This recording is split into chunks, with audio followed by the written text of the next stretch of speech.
সালের 29 নভেম্বর নিজের পছন্দের পাত্রের সঙ্গে সাত পাকে বাঁধা পড়েছেন অভিনেত্রী শ্রীপর্ণা রায়।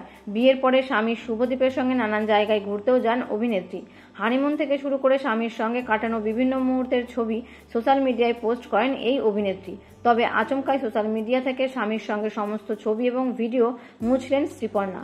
তবে কি দূরত্ব বেড়েছে স্বামীর সঙ্গে? বিয়ের 1.5 বছরের মাথায় সংসার ভাঙল শ্রীপর্ণার। দাঁতের চিকিৎসক শুভদীপের সঙ্গে জীবনের নতুন অধ্যায় শুরু করেছেন অভিনেত্রী।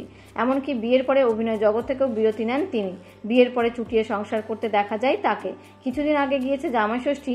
এই বিশেষ দিনেও স্বামীর থেকে দূরে ছিলেন শ্রীপর্ণা, কারণ সেই সময় পরিবারকে নিয়ে শহর থেকে দূরে ঘুরতে গিয়েছিলেন তিনি। সেখানেও দেখা যায়নি শুভদীপকে। সোশ্যাল মিডিয়ায় নজর রাখলে দেখা যাচ্ছে যে হানিমুনের ছবি বা ভিডিও, এমনকি বিয়ের ছবিও নিজের অ্যাকাউন্ট থেকে মুছে দিয়েছেন শ্রীপর্ণা।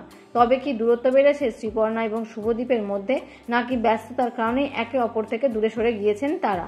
সবটা জানা যাবে আগামী সময়ে। তো বন্ধুরা, বিনোদন জগতের এমন নিত্য নতুন আপডেট পেতে চ্যানেলটিকে অবশ্যই সাবস্ক্রাইব করবেন। ধন্যবাদ।